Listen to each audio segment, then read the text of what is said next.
the Prime Minister is trying to rebuild relations with Donald Trump. Yes, the Foreign Secretary's position, David Lammy that is under threat as he called the President-elect a neo-Nazi sympathising sociopath, and that was just for starters. Totally normal. These comments could now put some pressure on the UK-US special relationship, but Downing Street says he'll stay in his position until at least the next election.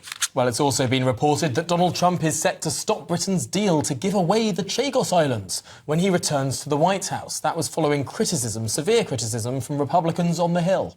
OK, well, joining us now is political editor Christopher Hope, our political editor, Christopher Hope. Christopher, thank you very much for joining us on this one. Yes, so could it be that actually Donald Trump in the White House, this could mean that we get the Chagos Islands back? Yeah, we still have them, of course, until the handover deal is signed, and it's not yet signed. So what happened here is the Truss government, the Tory government, started talks about handing over the Chagos Islands, the sovereignty of them, to Mauritius next door, because we'd lost, there was a vote in the UN, we lost that, we'd lost some court cases, and increasingly London felt it was impossible to hang on to it. At the heart of the problem, though, is Diego Garcia, this military base, which is a real, which the US want to hang on to, but under the deal we would give back control and sovereignty of the base after 100 years.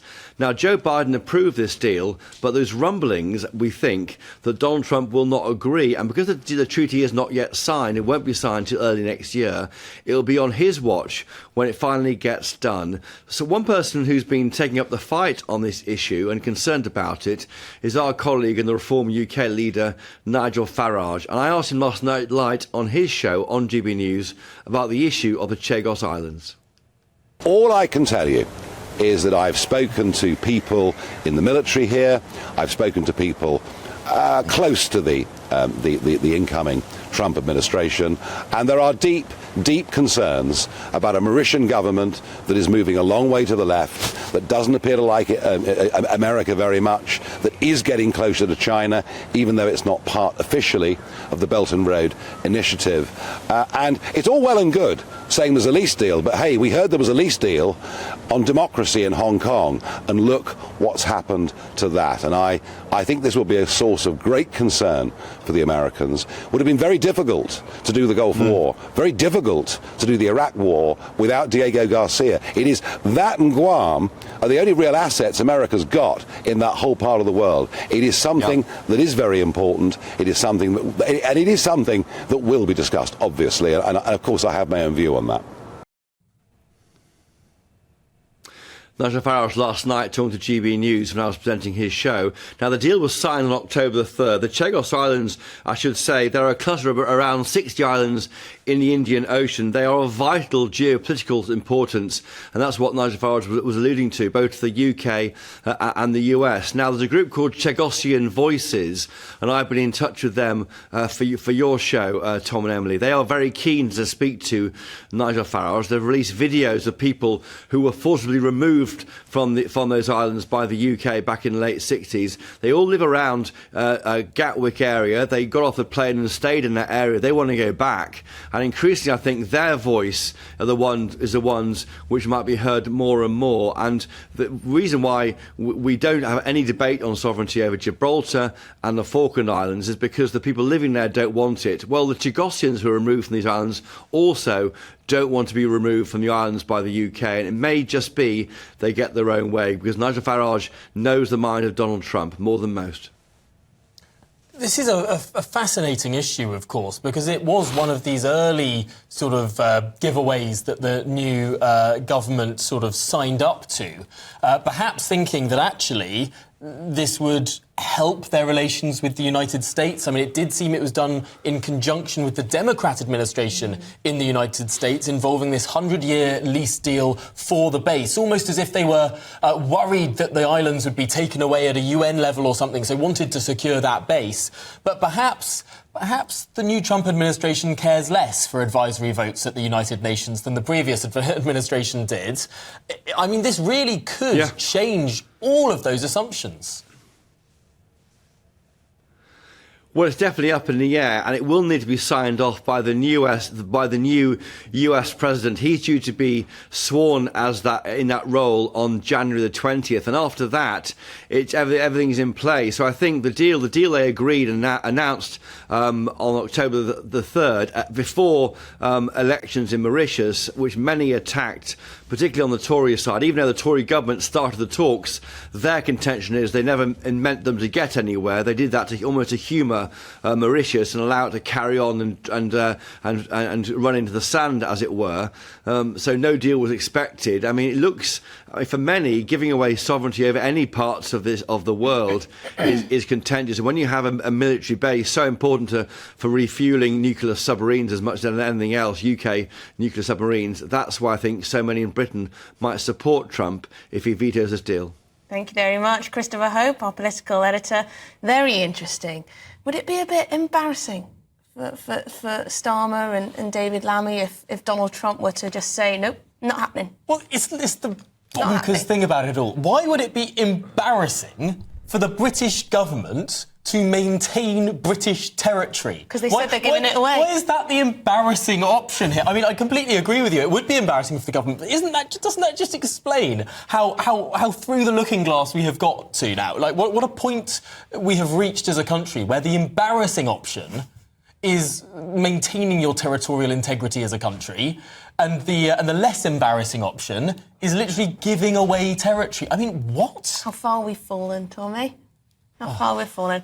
Well, at least we're here to bring you some positivity. Keir Starmer, he's in Budapest today for the European Community Summit. He's expected to sign some deals with several Balkan countries as part of his plans to smash the gangs.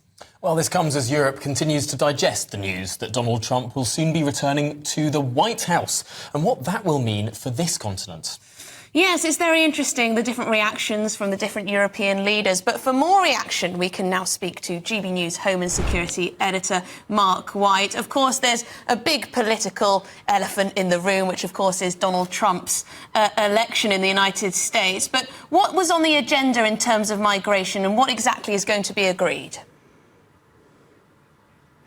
Well, as far as Sir Keir Starmer is concerned, he, of course, really wants this summit to focus on the issue of illegal migration. This is the government's Small Boats Week, but really it's a week in which we are just one small boatload away from 32,000 migrants having crossed illegally from France in small boats this year, compared with 29,437 the year before. So we're less than a fortnight after we overtook the number who'd crossed for the whole of last year. So far this year, we're now ticking up towards 32,000. More than 300 arrived yesterday. Today, again, another 100 have arrived, and our producer down in Kent saying there's every possibility that on the high tide, the evening tide, that more will come across because conditions are favourable in the Channel at the moment.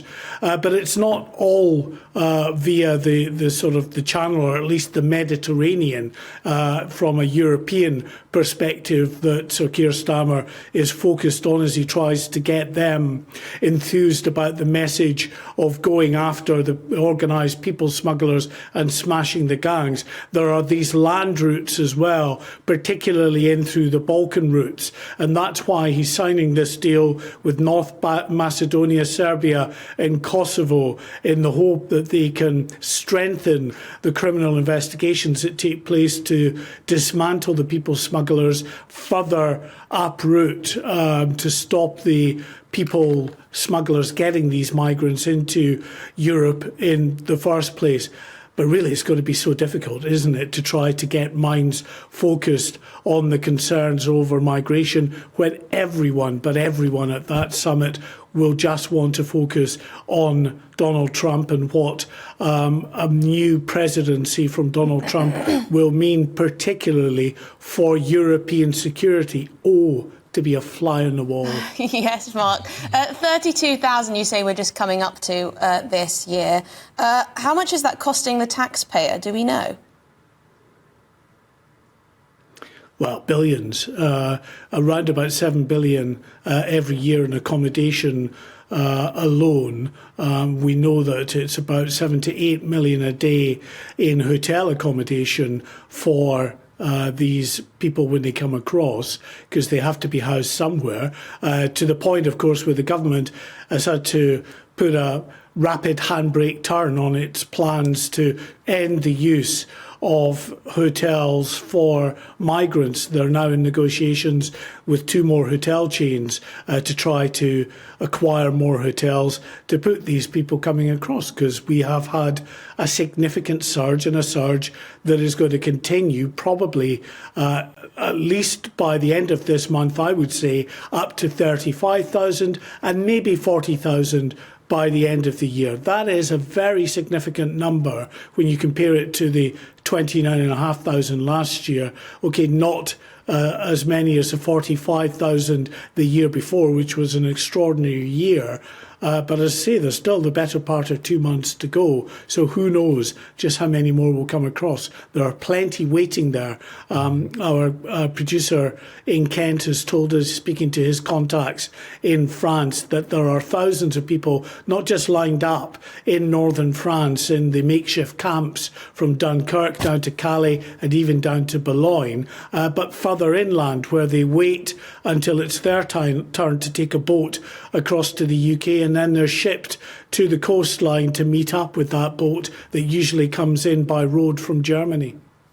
OK, well, Mark White, our Home and Security Editor, thanks so much for talking through the European Political Community Summit there in Budapest. It's very difficult, isn't it? We talk about cooperation, and of course this is a global issue and it's a European crisis for many countries, but countries will fundamentally act in their own interests, and they won't put British interests first when it comes to solving this crisis. But if they can sort their border, great. They're not going to put all their resources into stopping the flow into our country, are they? In fact, that would be removing the problem from their shores. Right, and also it does seem to be the case that we've elected a government that scrapped an offshore scheme with Rwanda just at the time that 15 European countries are looking at sort of this African processing scheme. Ursula von der Leyen's just got a second term secured as European Commission President. Her European party, the European People's Party, has been campaigning on issues like African country processing.